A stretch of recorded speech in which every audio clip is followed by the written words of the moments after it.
Então, é essa juventude. E ao contrário de mim, na nossa família, eu, da minha mulher, que a gente entrou no serviço público, era empregado, fez o concurso, passou, está lá, vem todo dia trabalhar. Eles não têm essa visão. E é isso que está acontecendo. E como a gente vai preparar, oferecer alguma coisa de previdência para essas pessoas? Como a gente vai levar para eles a importância deles se preparar para o futuro? Se eu for lá dizer, não, porque é importante, porque você vai envelhecer, aquele discurso tradicional, a gente vai dar um burro na água. Lá na subsecretaria, a gente tem um projeto, nós estamos fazendo um piloto aqui em Brasília sobre educação financeira, mas o nosso foco é alunos de escola técnica ou de faculdade. Porque esse pessoal daqui a pouco está indo para o mercado de trabalho e vão trabalhar de uma forma ou de outra, ou com vínculo formal, ou prestando serviço como consultor, o que seja, e vão receber renda e tem que pensar em se preparar para o futuro. E assim, a gente fica buscando alternativas de falar para esse público. Você pode ter certeza, se a gente for com a cabeça bem conservadora do lado de trás, a gente não vai conseguir transmitir. E a gente tem que ser adaptável. Eu vou falar para um público de escola técnica, eu tenho que ter uma certa forma de falar. Quando eu vou falar para um universitário, eu tenho que ter outra forma de falar, senão eles não vão nem prestar atenção naquilo que você está dizendo. Então, esse é um grande desafio que a gente tem tido, e essas audiências buscam isso. Como a gente vai preparar o regime para o futuro? O modelo que a gente tem hoje funcionando é um modelo adequado? Algumas sugestões apareceram na primeira, na terceira, que tem como coisa diferente. Tá? A forma de gerir é a mesma? Precisamos melhorar a governança? O que precisa melhorar na governança? Não adianta a gente ficar brigando, chorando pelo leite derramado, porque não tem... Lá na frente, o que vai precisar? A gente tem que aproveitar a nossa experiência para trazer isso para o futuro. Tá? E essa última audiência encerra esse ciclo. Tá? Com essa ideia, e a gente recebeu, todas elas nós recebemos propostas, tá? E essas propostas estão todas consolidadas, estão todas no nosso site, lá no Ministério da Fazenda, na Secretaria de Previdência. Todas as palestras estão gravadas, estão lá para quem queira assistir. Todas as propostas estão lá para quem queira ver. E a gente, até o final do mês, agora de outubro, vai consolidar o que foi dito hoje aqui, as propostas, e disponibilizar esse documento, ou esse material, para todos que queiram. Tá? Como uma contribuição para a gente pensar e a gente evoluir. Não, eu digo assim, a coisa não está mudando, eu já vejo algumas mudanças.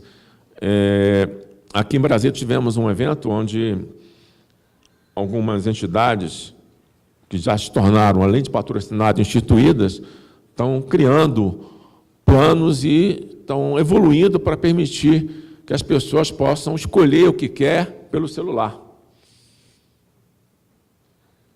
O João mais jovem, né? Porque a gente ainda é um pouco do cara crachá, tem que ter alguém para falar. Então, eles já estão fazendo isso. Tá? Mas uma, duas, entre 300, ainda acho um pouco tímido. A gente precisa ousar mais. Bom, o que nós recebemos com esse enfoque que seria importante a gente oferecer para os novos ou atuais trabalhadores já nessas gerações, nós recebemos 6 propostas, aliás. E eu fiz uma síntese aqui, até para não tomar muito tempo, porque elas já estão lá, vão estar lá no site, para quem queira ler na íntegra, elas estão aqui. A primeira delas, ela fala um pouco daquilo que foi comentado sobre a questão de resgate parcial. Tá? Que é interessante que isso seria uma forma de trazer um pouco mais de flexibilidade para o regime e atrair aqueles que não se interessam, né, ou tem pouca atratividade pelo que a gente oferece. E talvez com resgate parcial, um âmbito maior, a gente consiga ter essa atratividade. Eu lembro que em 2015, no âmbito dos planos instituídos, a gente aprovou lá no CNPC uma resolução que trata de resgate parcial. Já se passaram 3 anos e nós estamos finalizando uma avaliação do que aconteceu, se o objetivo que nós tínhamos utilizado, ou pelo menos tínhamos lá para a proposta, se ele foi atingido. Que o objetivo era evitar justamente isso, que a pessoa tivesse uma emergência, principalmente aqueles ligados a plano instituído, que não tem um vínculo formal. Então, o cara é um profissional liberal, janeiro, fevereiro e março, ou em período de crise, ele está ruim de grana. Ao invés dele ir lá e resgatar todo o dinheiro do fundo, que era a única alternativa que ele tinha, a alternativa era ele tirar uma parte para suprir aquela necessidade momentânea dele, mas ele continuasse com o dinheiro guardado. Então, vamos à discussão, aprovou-se essa medida e a gente está avaliando qual foi o resultado. Se ela teve uma boa receptividade, realmente evitou que as pessoas resgatassem tudo. A gente está avaliando e brevemente a gente vai trazer. A segunda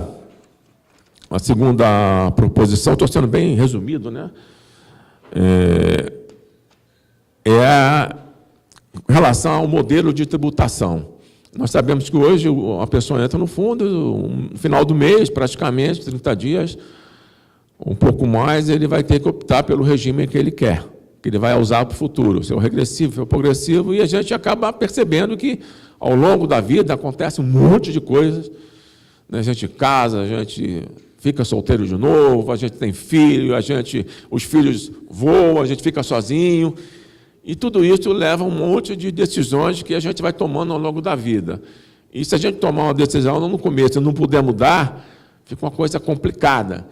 E isso é um ponto que, principalmente para os jovens, tem que fazer agora, o cara não pode mudar, ele já fica invocado. Ele já não. Então, é uma tentativa de, ao fazer essa possibilidade de alterar, ou pelo menos retardar essa decisão, isso pode. A gente já discutiu no Conselho também uma proposta, e essa proposta está até sendo ainda discutida, mas com uma dose grande de acontecer, de mudar a forma, ao invés de optar no começo, optar no final. Tá? E aí isso permitiria que, ao longo da vida, a gente tivesse um default para ir seguindo, lá no final a gente ajustasse para aquilo que era melhor para a gente daqui para frente. Então, já está pensado, mas é uma alternativa sugerida aqui, acho que a gente já está caminhando para isso. Uma outra, também na linha do incentivo fiscal e tributário, né, mas é mais para aquelas situações de pessoas que declaram a sua renda pelo formulário simplificado, né, no final do ano, no imposto, e aí ela não consegue usufruir na totalidade o incentivo que é oferecido para ela, naquele limite de até 12%, essa coisa. Então, tem mais uma proposta nesse sentido, e sugere que a base de cálculo seja alterada, né? Ou utilize lá uma base para aquelas empresas para a empresa também, que declara sobre o lucro presumido, e utiliza também outra forma de dedução. A outra, né, eu estou simplificando, a quarta, né, também fala sobre o regime repressivo, ou o regime regressivo, a adoção do regime tributário por parte lá do participante, que isso seja levado para o futuro. Ok.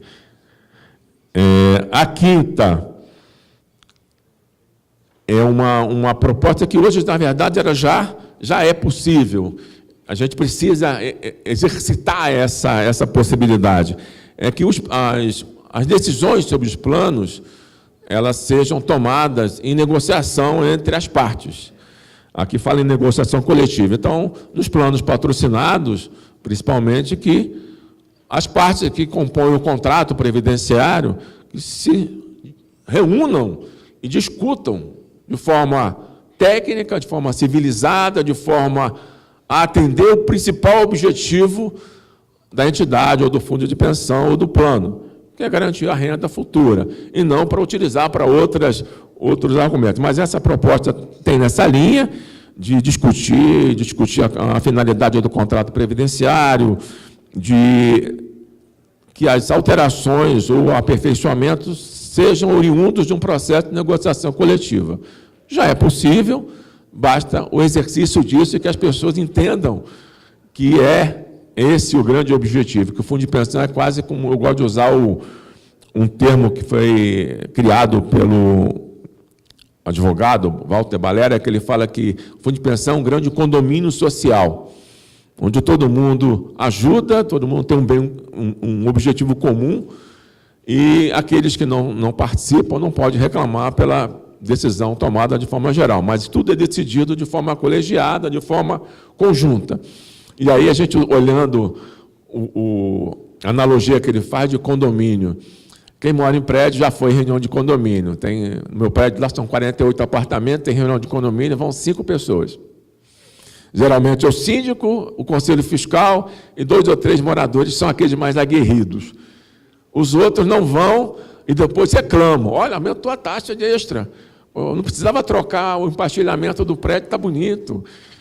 Né? E, então, é mais ou menos isso que acontece. Essa proposta de negociação coletiva. E a última vem na linha da inscrição automática, da importância de sistematizar ou compatibilizar a inscrição automática com aquela adesão ao regime tributário, progressivo ou regressivo. Para compatibilizar, hoje há um descasamento, a gente sabe, no caso lá, principalmente lá do FUNPRESP, que na adesão o cara tem até 90 dias para pedir, para usar a lei do Capitão Nascimento, né, pedir para ir embora, mas ele tem que fazer a opção logo no começo. Isso causa alguma dificuldade. Tá? Esse assunto também está sendo discutido e acho que pode resolver. Tá? Algumas dessas sugestões certamente vão dar subsídio para a gente pensar no futuro, mas a gente percebe que a gente está olhando para hoje, a gente está olhando para o nosso umbigo, a gente não está olhando lá para frente. Né? Até a gente entende que a gente tem problemas que quer resolver. E aconteceu nas outras audiências também. Né? E a gente tem sempre comentado que, independentemente do prazo formal que eu dei ali, de encerramento das contribuições, até para eu poder fazer isso que estou fazendo com você agora, o prazo continua aberto. Quem quiser mandar contribuição, tem o mesmo lugar, mas pense no futuro. O que a gente pode fazer para melhorar, dentro de tudo que a gente ouviu aqui, que a gente pode ajustar, que a gente pode melhorar, que a gente pode inovar, tá? Que vai vir de vocês. Para concluir, que a gente vai ali para o coffee break, eu vou dar um exemplo, o Marcelo vai falar também, de uma coisa que a gente usa hoje, acabou sendo uma imprescindível para a vida moderna, que é a telefonia, né, a tecnologia, principalmente o telefone, e eu sou servidor de uma agência reguladora lá de telecomunicações. E eu me lembro, lá atrás, né, que a gente tinha um telefone fixo, que a gente levava 5 anos para poder receber o bendito do telefone, né, só dava para falar, e olhe lá. Hoje é difícil ver até as pessoas com um nível de renda baixo, vamos dizer assim, ou até em locais distantes, que não tem, no mínimo, um aparelho pré-pago. E, por incrível que pareça, aquilo que a gente usava para falar, hoje o que menos se faz é falar. A gente joga, a gente faz transação financeira, a gente manda mensagem, manda vídeo, se diverte, namora, faz tudo pelo telefone. Então, mudou totalmente e mostra, vai mesmo, e mostra a mudança do foco e como a coisa evoluiu. Então, a gente tem que pensar nisso e acho que a Previdência tem condições de mudar bastante. Tá? Então, as propostas vão estar lá no site para quem quiser ler. Né? Eu tenho até por questões de reconhecimento ao esforço, à vontade de contribuir, uma proposta foi feita pelo pessoal da Prevap, ali o Mário Santiago, né, que está ali, ó, ele sempre manda a contribuição, pensa que eu não sei, mas eu sei que eu sempre vejo. A Bocate, né, também mandou uma, duas, três. A Ana Parta me mandou 2 propostas. Né? E, por último, essa aqui não vem nem identificada, está lá no e-mail. Tá, mas também é uma vinculada à Lei 1153, a ESPREV. Mandou uma proposta também. Então, obrigado àqueles que contribuíram e a gente continua esperando mais contribuições para aperfeiçoar. O doutor Marcelo vai falar alguma coisa com vocês ainda.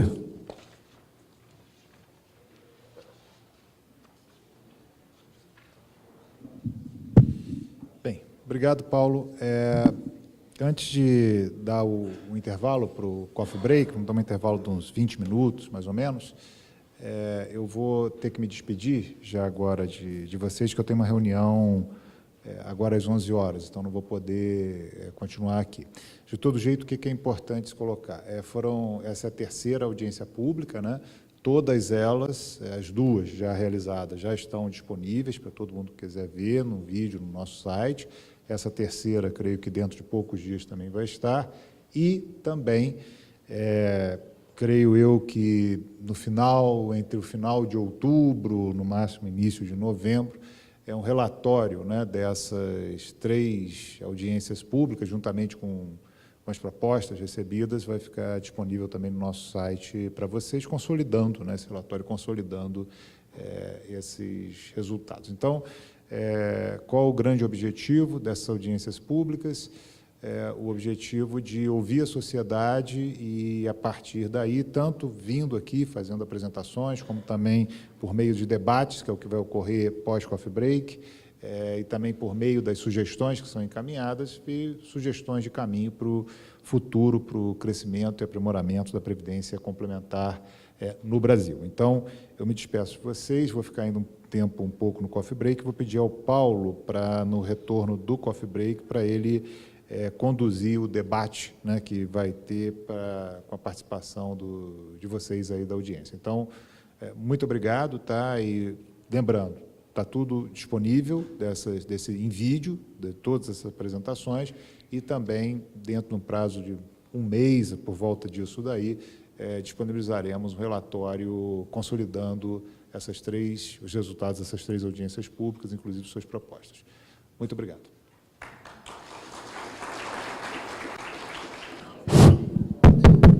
Bora, pessoal!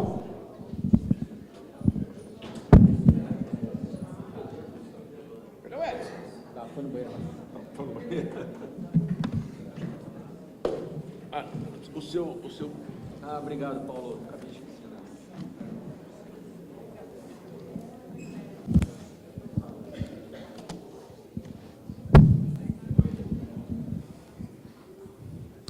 Gilmara, fecha a porta, por favor.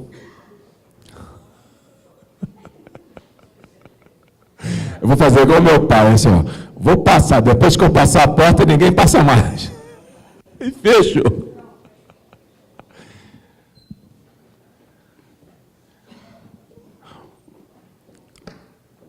Esse aqui está funcionando também? Alô? Esse aqui está funcionando? Aqui embaixo? Deixa eu ligar. Legal? Bom, pessoal, retomando aqui a nossa atividade, a gente, como eu comentei antes, algumas pessoas não estavam aqui ainda, eu comentei que tinha uma relação ali para o pessoal se inscrever, para a gente poder organizar direitinho. E eu tenho aqui 8 inscritos para fazer perguntas, para a gente debater, comentários e tal. E depois desses 8, aqueles que ainda quiserem, por acaso não pode se manifestar, que a gente vai lá e leva o microfone. Tem outro microfone? Não? Leve o microfone até vocês, para vocês fazerem a pergunta. Só para facilitar e dar a oportunidade de todo mundo fazer o comentário ou a pergunta, vamos tentar dar uma equacionada aqui e vamos fixar uns 3 minutos para cada um na hora de fazer a pergunta. Senão a gente começa a falar um pouco e a pergunta no final não sai, porque o tempo é curto. E aí à medida que a gente vai fazendo, vão passando e todo mundo vai tendo oportunidade, tá? É interessante aqui a gente fazer uma dinâmica legal. Eu vou aproveitar antes de vocês, aí usar a prerrogativa de mediador aqui, e vou fazer algumas provocações, e peço para o Filinto e para o Edson se posicionarem, né? A gente viu aqui, ou já tem visto há algum tempo, que as relações de trabalho estão mudando, as relações sociais estão mudando, a nossa relação com o mundo está mudando, a gente tem que ser mais econômico, tem que olhar a natureza, a gente tem que ter mais tolerância com o nosso próximo, né?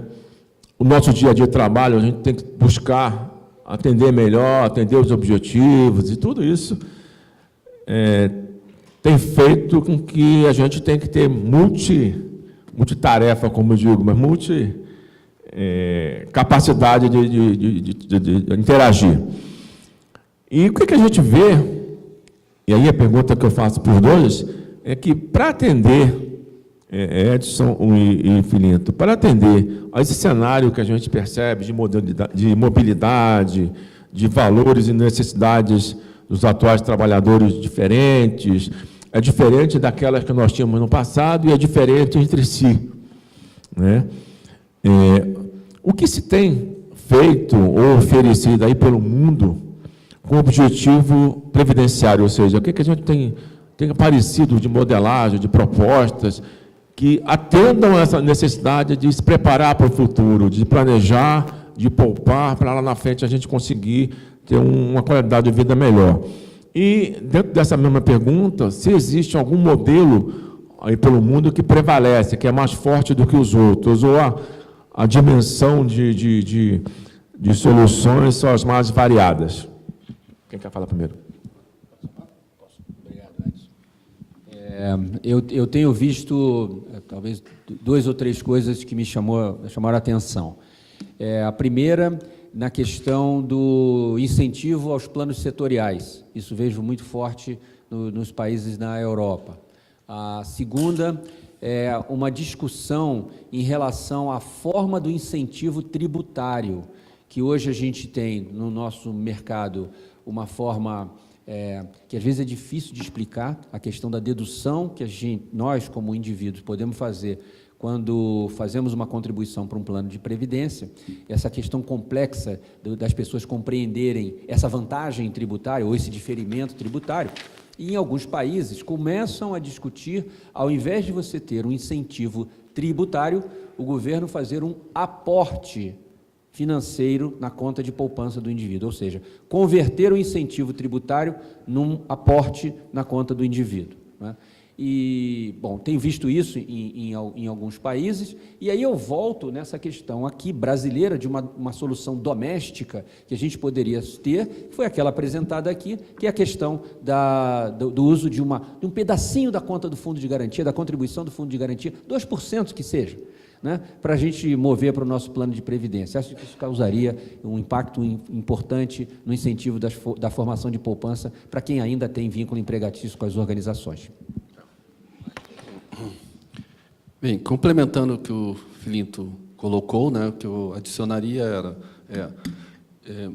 alguns países têm trabalhado muito na inclusão, né, daquelas pessoas que não tinham acesso ao mercado financeiro, né, inclusive para a previdência. O que é? É você poder contribuir quando quiser, quando puder, e de uma forma simples e rápida, usando um smartphone. Com isso, tem estimulado a criar mais poupanças, tá? E daquele mercado, daquele grupo que é bem grande e que não tinha isso e não tinha um instrumento adequado para poder prover a sua poupança para a aposentadoria. E do resto, o que o Filinto colocou está sendo muito isso, e o que tem sido feito bastante nos planos formais é o auto-enrollment, que é a adesão automática, tá? E aquele do opt-out, o cara pede para sair e não solicita para entrar. Edson, eu queria adicionar uma questão nesse tópico e fala exatamente sobre essa questão da revolução, quarta revolução industrial, muitas pessoas perdendo o emprego e as pessoas que perdem o emprego, não qualificadas para se colocar nessa nova dimensão, né?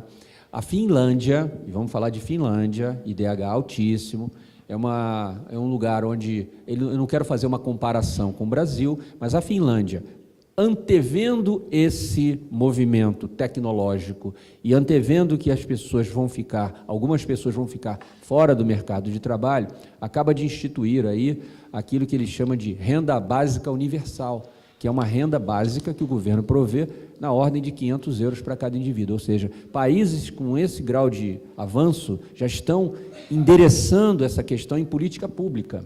Né? Eu acho que a Alemanha já tem isso, do que eu me lembro. A Alemanha já tem esse programa, não sei se chama de renda mínima, mas existe uma ajuda às pessoas que não conseguem emprego, que têm a sua ou capacidade limitada ou não, mas ela não consegue, existe uma ajuda bem significativa, acho que é por volta desses 500 euros mesmo, para que a pessoa tenha uma sobrevivência.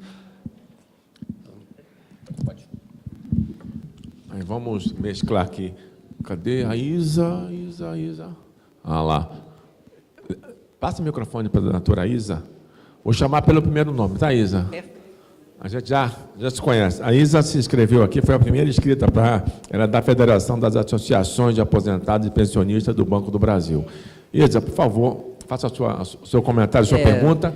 Eu vou ser chato e vou cronometrar. Pode ser? Pode, claro. Você fica brava comigo ou não? De maneira nenhuma. Tá bom.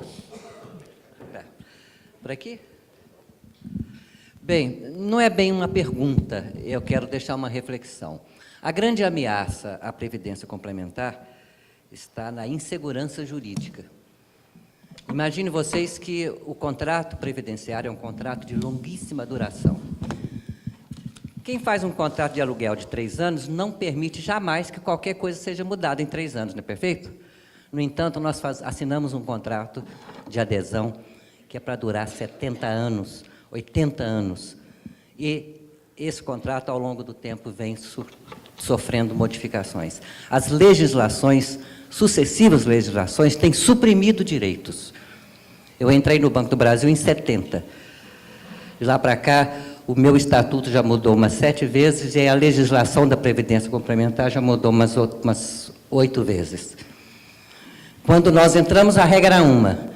De repente vem uma emenda constitucional e institui a paridade. Eu falo, peraí, meu plano está fechado desde 97, essa nova norma posterior não poderia me atingir, mas atingiu.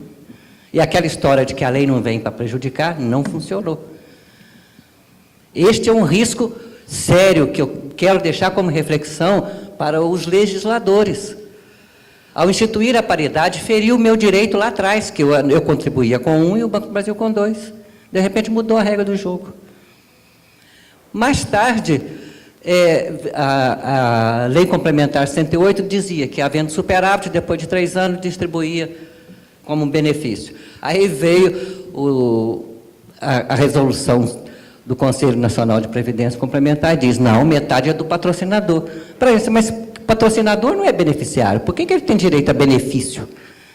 Então, são legislações que afrontam o bom senso e colocam em risco a segurança jurídica de um plano de previdência. Eu disse na CPI dos fundos de pensões, que eu fui chamada para falar como testemunha, viu? Não era acusada de nada, não. Eu disse o seguinte, que se eu tivesse 20 anos, eu não entraria para o FUNPRES. O pessoal arregalou o olho. Por quê? Porque é uma porta linda aberta, mas eu não sei o que me espera lá fora. Eu não sei o que vai acontecer daí a 40, 50 anos, porque as leis têm vindo para prejudicar o participante. Eu nem chamo de assistido, porque eu não me considero assistido, eu contribuo igualzinho o banco, por que eu sou assistido? Assistido é coisa de gente velha, né? Está precisando de ajuda, de assistência. Eu não, eu sou dona de um fundo de pensão. Muito obrigado, acho que eu não passei do tempo, não passei? Não, você foi fiel. Quer fazer um comentário, Felipe? Algum comentário, Edson? Bom, o segundo está aqui é a Thaís Oliveira. Cadê a Thaís? Lá da RS Prev. Ah, ó, aquilo ali é o quê? É milênios, não? Milênios. Então, o representante dos milênios aqui vai fazer uma pergunta. Bom dia para todo mundo. Agradeço a oportunidade de estar falando aqui com vocês.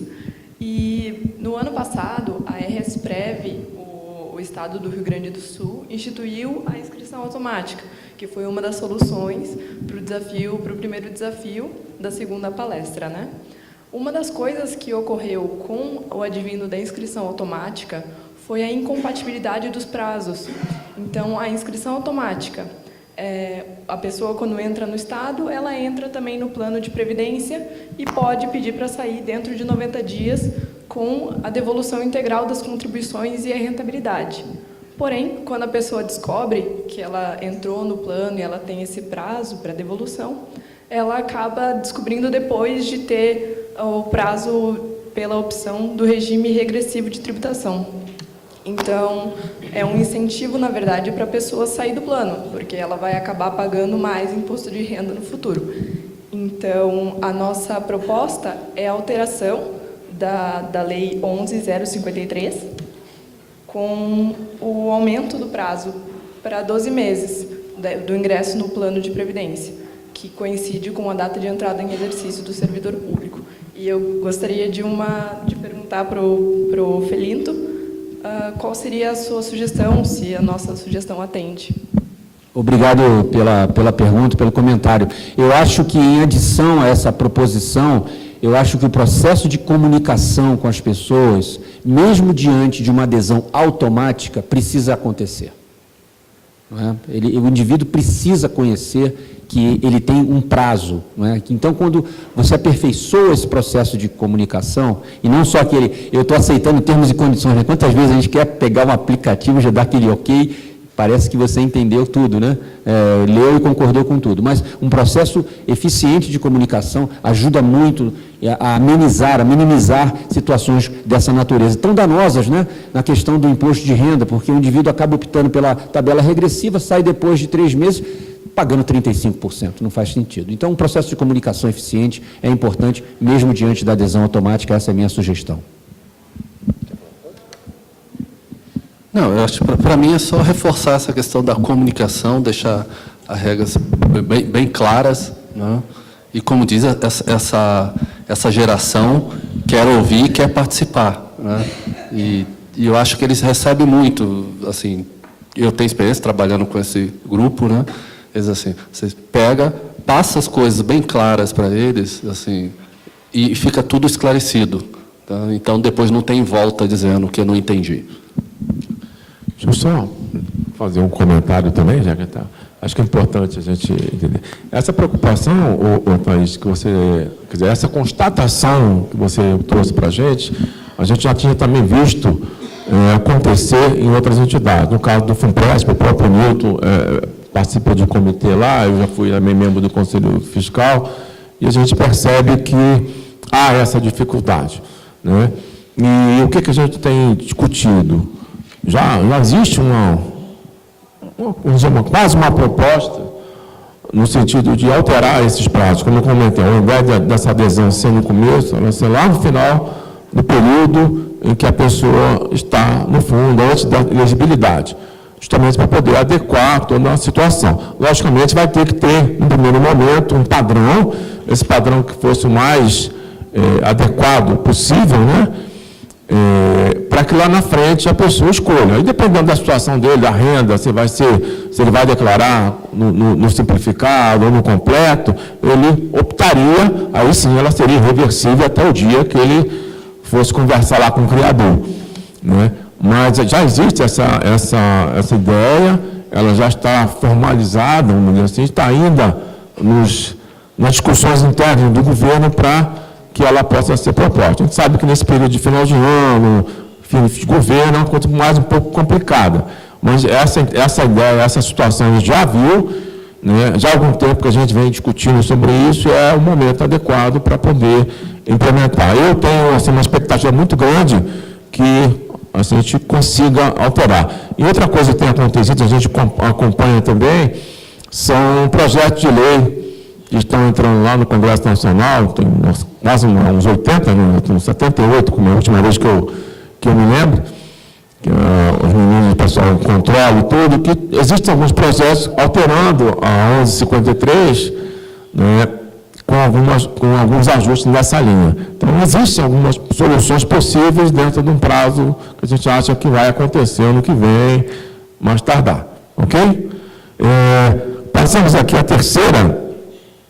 Tirza Coelho de Souza. Cadê? Ali também é milênio lá. Ele é da Davilê Coelho, advogado e associado. Não é isso? Tá.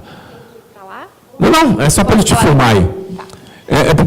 Só para explicar, é como a gente deixa isso gravado, tudo que vocês vão ver as pessoas apresentando, vão ver as pessoas perguntando e as respostas. É por isso que ele tem essa dificuldade, necessidade de focar em vocês. Pode fazer, Tia. Bom dia a todos e a todas. Eu gostaria de colocar aqui também, assim como a colega que antecedeu, algumas questões para reflexão e um pouco também esclarecer um pouco mais essa proposta que foi apresentada em relação à negociação coletiva. Em relação à negociação, a proposta do que os participantes têm analisado é a necessidade de uma obrigatoriedade na negociação, diferente de você ter a prerrogativa ou não. Eu tive o privilégio de concluir meu mestrado fiz uma pesquisa em relação a quantas convenções e acordos no Brasil discutem a matéria da Previdência Complementar. E, infelizmente, é um índice extremamente baixo. E das cláusulas que foram encontradas, apenas 2 cláusulas que trataram de algum tema com efetividade, em relação à forma, no caso das privadas, a forma de eleição de seus representantes. Então, realmente, a gente sabe que a negociação não tem sido utilizada, embora, como foi dito aqui, ela já é permitida. E, então, o objetivo da proposta dos participantes é muito nesse sentido, de você conseguir trazer essa efetividade. Porque o que nós observamos? Que é justamente o problema do contrato previdenciário. Já foi dito aqui que ele é um contrato de longo prazo, nós sabemos disso, só que o tempo, ele não pode ser usado como um inimigo para o próprio contrato, porque são os chamados contratos cativos, né? Você fica um longo tempo, você contrata, só depois de 30 anos é que você tem a finalidade dele se concretizando. Então, ao longo desse tempo, as mudanças que precisam ser feitas, elas precisam ser efetivamente motivadas, né? E não apenas em prejuízo ao participante, porque o que se evidencia? Que por uma interpretação equivocada, né, e tendenciosa do artigo 17 da Lei Complementar, as alterações elas têm sido em prejuízo aos participantes, e isso provavelmente traga a justificativa da pesquisa que foi colocada aqui pelo palestrante, no sentido de que as pessoas não estão tão motivadas a participar. Mas por que elas não estão tão motivadas com a Previdência fechada? Justamente por isso, porque elas estão vendo que está havendo uma oneração demasiada para o lado do participante. E aí, o que a gente verifica é que o contrato ele vai perdendo a sua finalidade ao longo do tempo. Então, há realmente um olhar que precisa ser visto para isso, porque como o contrato não tem mais a proteção na Justiça do Trabalho, quando você discute, né, o viés do direito, qual é o direito que o protege?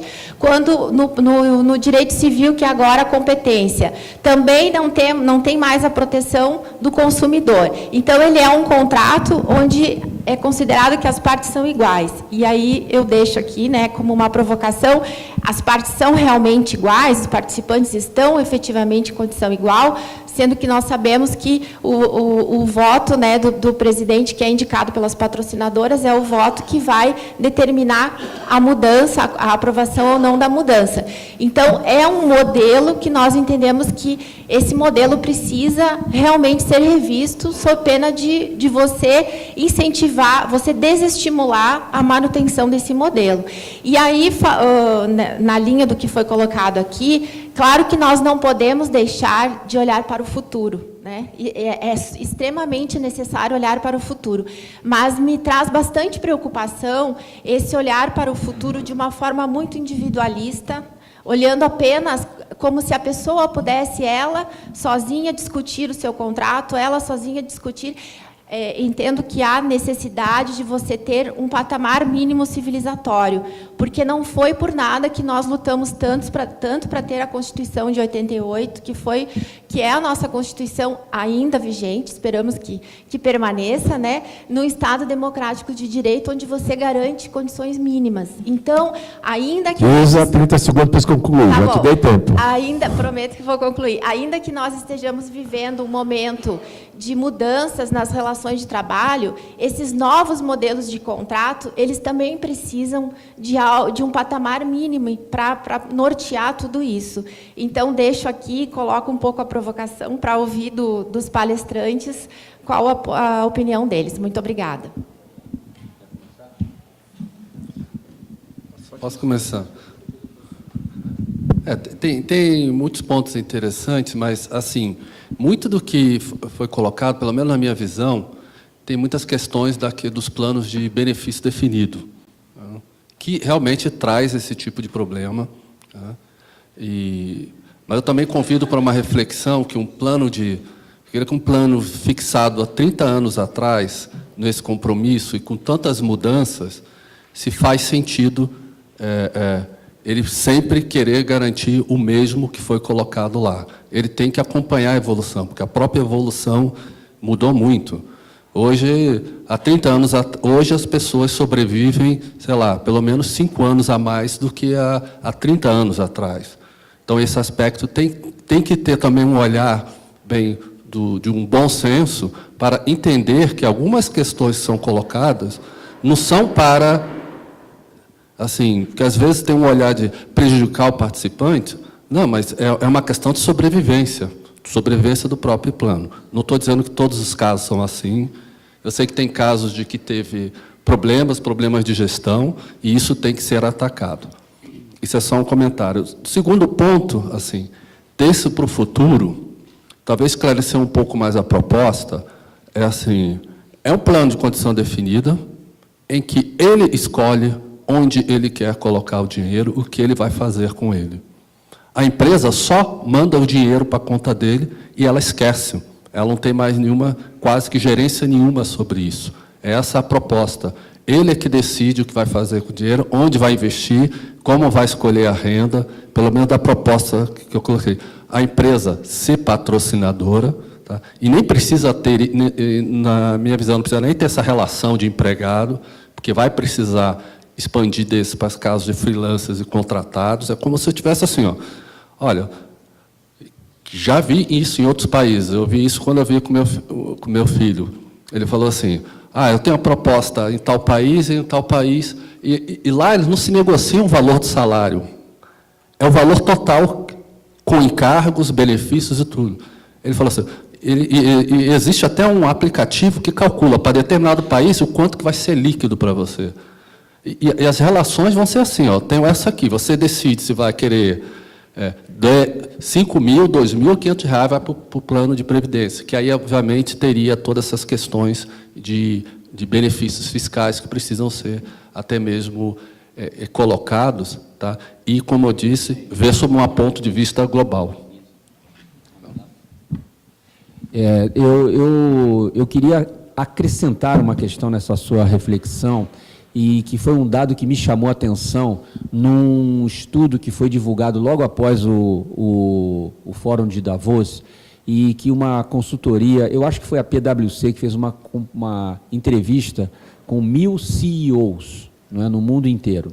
E foi divulgado o resultado dessa pesquisa no âmbito do Fórum lá de Davos. Muito bem. E uma das perguntas dessa pesquisa era quais são as 3 principais ameaças, não é, que você, como CEO, não é, interpreta para esse mundo globalizado, esse mundo que a gente está enfrentando agora. A resposta que me surpreendeu foi, número 1, ambiente regulatório. segurança jurídica. Para fazer negócios em países, eu preciso da segurança jurídica. E o ambiente regulatório é fundamental. Número 2, me surpreendeu o terrorismo, não é? Essa questão que tanto aflige aí, nós não estamos falando só do Brasil, estamos falando dos CEOs globais. E número 3, e essa sim, subiu na escala de preocupação dos CEOs, o cyberataque, o ambiente cibernético. Então, eu vou sair dessa questão porque é uma questão jurídica importante que você está trazendo aqui para essa reflexão, para esse debate. Eu queria contribuir para essa reflexão. Quando a gente sai desse contexto, que é relevante, evidentemente, através dessa pesquisa, eu trago a leitura para o ambiente das pessoas, né, na voz daquela pesquisa de atitudes. E eu tendo a interpretar que os fatores que mais afastam as pessoas de uma formação de poupança imediata para a aposentadoria estão mais relacionados com a sua condição financeira nesse momento, na voz das pessoas, do que propriamente algo que é relevante do ambiente da segurança jurídica que essas pessoas têm. Então, tem um elemento muito forte, traduzido naquilo que foi visto ali, de por que eu não estou formando poupança para aposentadoria ainda, porque eu preciso pagar minha conta no final do dia. Né? E talvez o ambiente regulatório, a segurança jurídica entre numa escala talvez um pouco menor e não aparece daquela forma ali. Não que ela não seja importante, mas que as pessoas têm nesse momento outras prioridades para poder começar depois a pensar nessa formação de poupança. Eu acho que esses dois aspectos contribuem para fechar na nossa reflexão aqui de um ponto relevante que você acabou de trazer. Obrigado. Agora temos o Genésio. Cadê o Genésio? Ô, Genésio, passa ali o microfone. O Genésio é lá da Previ, né? Do Banco do Brasil. Diga lá, Genésio.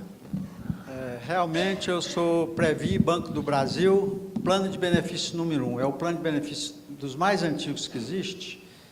Tem 120 mil participantes.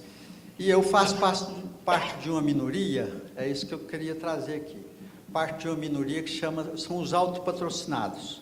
O Instituto do Autopatrocínio está bem previsto na legislação na 2001, né? 109/2001, simplificado, mas está bom. Mas a regulamentação do autopatrocínio está péssima. Vou te explicar, porque eu vou te dar um exemplo real que eu acho um massacre. Lá no Banco do Brasil, no plano de benefício 1, quando o autopatrocinado foi receber uma parte do superávit, um valor gigantesco, 15 bilhões de reais, ele recebeu uma parte igual a todos os demais participantes. E eu defendi que era diferente, porque ele tem direito de participante e de patrocinador. Por quê? Porque o autopatrocinado, ele patrocina a si mesmo. Ele verte contribuições pessoais e patronais a todo tempo. Na hora de dividir o superávit, o que aconteceu? Como a Isa bem falou, a resolução lá, 26/2008, permitiu que o banco ficasse... Lá não permite a metade, mas o banco ficou com a metade, 50%. Vocês podem ler os relatórios, vocês vão perceber que o banco ficou com 50% do superávit. Ele tinha que ficar com menos de 50%. Por quê? Porque nós temos 3.600 autopatrocinados no plano 1. Se tivesse um, ele não receberia metade, menos um pouquinho. E aí vocês vão ver lá, atualmente, no plano da FUNCEF, que tem 2 planos lá, eu estou falando de planos BD, onde tem superávit e déficit. Nos outros planos não tem superávit, não tem déficit, e praticamente a resolução 26 não se aplica. Aí você vai lá hoje na FUNCEF e lê, você vai ver lá nitidamente que para equacionar um déficit, faz-se os cálculos e para o autopatrocinado se multiplica por 2. Por quê? E está correto isso. O que está errado é o banco, a Previ, quando pagou um benefício temporário em cima do superávit, não é bem superávit, é reserva especial para rever o plano, né? Pagou de forma errada e o banco ficou com a nossa parte. Isso é uma denúncia que eu faço, isso eu falo em qualquer lugar, porque é uma questão matemática. E a forma mais fácil de verificar isso é você criar um plano de benefício que tenha 2 participantes, um autopatrocinado e outro patrocinado. Aí você vai ver o descalabro, o tamanho do descalabro que é. E nesse caso lá do Banco do Brasil, são 3.600, cada um em média 10 mil, era 20%, quer dizer, no prazo que nós recebemos foi mais ou menos 100 mil reais. O prejuízo meu em 2010 foi de 100 mil reais, e foi para a estatal Banco Brasil, que hoje tem um lucro líquido anual de 12 bilhões de reais. Eu não vejo... Isso é um massacre, nós somos uma minoria. 30 segundos para você concluir. Obrigado. Tá? Nós somos o elo mais fraco da corrente. São 3.600, o plano tem 100 e tantos mil. Então, é preciso ver isso aí com cuidado, porque é um problema da regulação. Quem vai entrar e falar, eu não vou... Hoje em dia, você muda de emprego todo dia. Você sai do emprego, aí você fica autopatrocinado e vai, se tiver superávit, você vai receber pelas metades. Se tiver déficit, você vai pagar o todo. É isso. Muito obrigado. Obrigado. Algum comentário? Filinto? Edson? Não? O Genésio, a resolução 26, tá, ela está com uma proposta de ser tratada na próxima reunião do CNPC. Tá? Como a reunião é pública, a proposta é pública, eu acho que você pode tomar conhecimento e tudo, e fazer contribuições para aperfeiçoá-lo, principalmente nesse... Oi? Não. Sugerir é direito, né? A gente vai ter que ter uma análise dentro de todo o contexto e ver se é adequado ou não. Tá? O que eu falo sugerir é que você diz tem que ser acolhido. Né? É uma forma de você expressar a sua opinião, o seu entendimento, que pode levar à alteração. Ok? O próximo é o Mário, da Prevab. Eu virei amigo pessoal de todo mundo. Mário, a tia, já não estamos...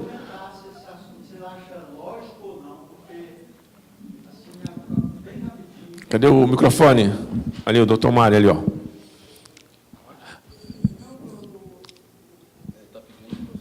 Você quer? Sim. Bom, então, só um minutinho. Finito, rapidamente. Sim, parece consistente o exemplo que o senhor trouxe aqui em relação a essa questão do autopatrocinado. Eu não tenho detalhes das regras do regulatório do seu plano, não é? Mas é uma questão a ser avaliada, sim. Eu acho que é um pleito que tem que olhar, né?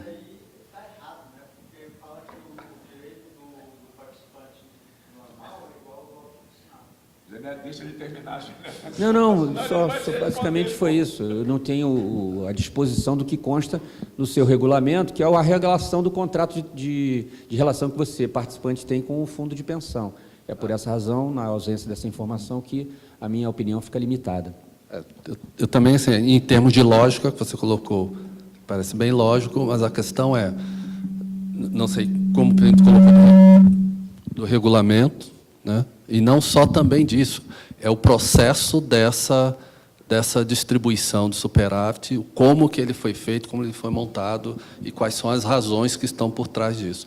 Mas eu acho que vale a pena, assim, a princípio, até onde a gente consegue compreender, a sua colocação é lógica, mas dali, sem saber detalhes, não podemos opinar, eu não posso opinar. Ok. Mário, por favor. A Prevab administra um plano há 47 anos. Quer dizer, esse plano tem 47 anos, é um plano BD. Há 18 anos, ele está em regime de autogestão, sem patrocinadora. Há 18 anos, ele é superavitário. Ele, quando a patrocinadora saiu, o plano, ele era um AT 49, a taxa 6%. Hoje ele é um AT 2000, a taxa 4,6%, tudo feito com recursos do superávit. Ainda houve um aumento real de 32% em média, nos benefícios. O que responde por isso? Né? O que motivou isso? Como é que você tem um BD que isso vai contra tudo que se diz? O BD é um inferno. Né? Como é que você tem um BD que tem essa trajetória toda, não precisou do patrocinador nos 18 meses, ainda bem. Né? E o que está na base disso? O que está na base disso é que, quando a patrocinadora saiu, deixou apenas 10% de ativos. Foi um plano que se tornou autopatrocinado, com 90% de aposentados e 10% de ativos. Isso responde o equilíbrio do plano. Por quê? Porque a gente abandonou o BD sem entrar firme numa discussão a respeito dos defeitos da modelagem do BD.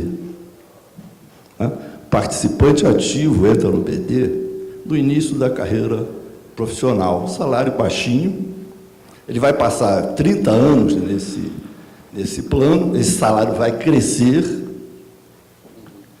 ele vai ter um benefício de acordo com o último salário, ou os últimos salários, tanto faz, e nesse caminho ele pagou contribuições que vão desde aquela pequenininha lá do começo. Essas contribuições claramente são insuficientes para a cobertura daquele benefício.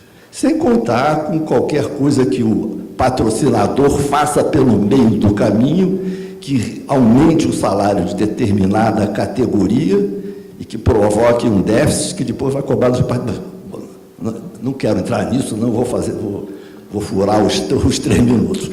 Né? Mas, então, esse caminho, isso que ele arrecadou durante 30 anos não é suficiente. Com base nisso, a Prevab formulou um novo modelo, que está no site da Prevab, um modelo que parte de que desvincula a formação do benefício do salário dele. Ele entra no plano, escolhe quanto ele quer receber em caráter vitalício, vitalício e diferido, a partir do momento em que ele vai se aposentar. Quando ele quer se aposentar? Com que idade? Ele quer pensionista, vitalício, temporário, até que idade? Tudo isso vai gerar o valor do custo dele. O que ele vai pagar é esse custo menos o que o patrocinador paga, que é produto do salário dele, X% do salário dele. 30% do salário dele. Tá? Então, em conclusão, tá? É muita coisa para 3 minutos. Tá?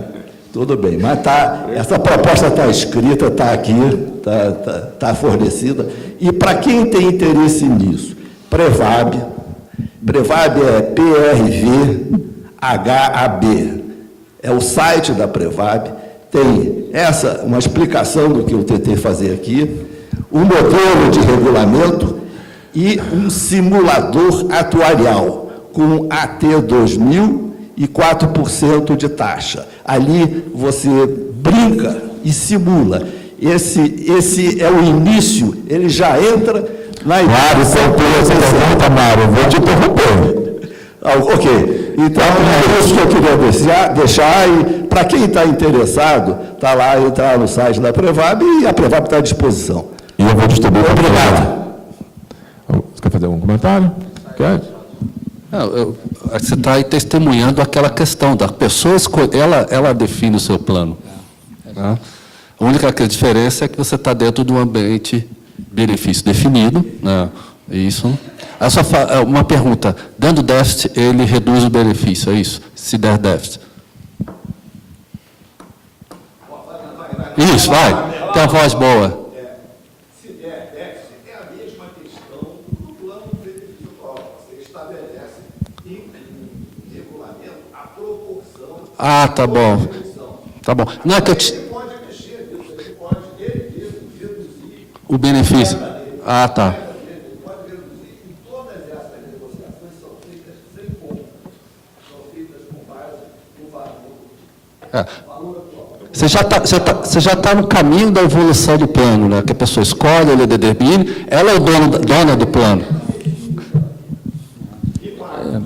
Eu acho que é positivo esse exemplo que você acabou de trazer, no contexto que ambas apresentações, elas focaram muito olhando o mundo da contribuição definida. Quando você acaba de trazer um exemplo clássico, claro, de que no mundo de benefício definido também existe um espaço para ousar, não é? Para fazer uma coisa nova, inovadora, para tentar ajudar as pessoas nessa formação de mentalidade para a aposentadoria, que eu acho que, no final do dia, é o mais importante. Dante, 3 minutos, Dante, para você fazer a sua, Obrigado, boa tarde. sua resposta, a sua pergunta. Na verdade, eu queria deixar aqui. Olha para a câmera, você vai aparecer. Ok, obrigado, parabéns ao Paulo, ao Ministério da Fazenda, à Secretaria, pelas audiências públicas. Eu espero que, de fato, possam ser úteis para o governo atual ou para o novo governo repensar a Previdência Complementar. Parabéns ao Filinto e ao Edson pela palestra. Realmente, aquilo que vocês mostraram também é a minha visão de futuro. Eu queria rapidamente falar sobre essa visão de futuro. Eu estou no sistema há 24 anos como patrocinador, Conselho Deliberativo e Executivo, diretor de investimentos. Os planos que nós temos hoje, pessoal, não atendem mais essa juventude que está chegando aí. Eu escutei vários colegas falarem do passado, e tem um monte de problema no passado. Eu quero falar do futuro. A vida das entidades fechadas de previdência complementar vai depender do que nós tiver para oferecer. E nós vamos oferecer alguma coisa na linha que vocês falaram, mas sem as amarras legais burocráticas de hoje. Eu tenho 900 páginas de regulamentação para seguir. Quando o Bradesco bota um PGBL na vida, o cara entra lá pelo celular e faz a aplicação do plano dele. Eu tenho que militar, levar um ano, esperar para que aprovar meu plano. Tem uma série de pré-condições. Eu posso botar a minha neta no plano, mas não posso botar o cunhado da minha irmã. Não, porque ele tem que estar numa associação. O que nós temos que fazer é simplificar a adesão. Eu, enquanto diretor da BRAP, nós temos uma proposta formal que já foi colocada. Eu não tenho nenhuma dificuldade em competir com nenhum agente financeiro no país. Eu, enquanto Fundação Ceres, que é o Fundo de Pensão da Embrapa, o nosso custo é muito baixo, nós somos competitivos. Somos gestores do fundo de investimento que nós gerimos. Somos mais baratos que Bradesco, quando Brasil e Itaú. Mas nós temos a facilidade que esses bancos têm. Carlão, é isso que nós vamos ter que trabalhar. Você já está careca de ouvir esse discurso. Mas nós temos que avançar na legislação. Aqui lá no PL 268 que a gente está acompanhando. Então é só esse recado, gente. Parabenizar vocês, olhar para o futuro. O passado é importante, os problemas do BD do passado são importantes, mas o que nós vamos oferecer para os nossos filhos, nossos netos, não é que está aí hoje. Eles não vão aceitar isso aí. Eles querem isso que vocês falaram, querem flexibilidade. Como já está no primeiro mundo, gente. O cara escolhe em que país ele quer ter seu plano, pode transferir, pô. Nós vamos ter que criar essa facilidade. Ele não pode ficar amarrado numa fundação. Eu não tenho nenhum problema em competir. O dinheiro está aqui na minha fundação, quer transferir para a fundação concorrente, tem que ter essa liberdade. A legislação não pode criar essa amarra. Agora, isso vai exigir dos gestores capacitação técnica. E aí sim, aí eu acho que nós temos que apertar. Se tem erro no passado, se tem um ponto fora da curva, é problema de polícia, vamos botar a polícia lá para averiguar. Mas vamos dar para o gestor liberdade de ação, capacitação técnica e exigir dele, gente. Dante, 30 segundos, para ser justo com os... Obrigado. Eu tenho que ser mediador.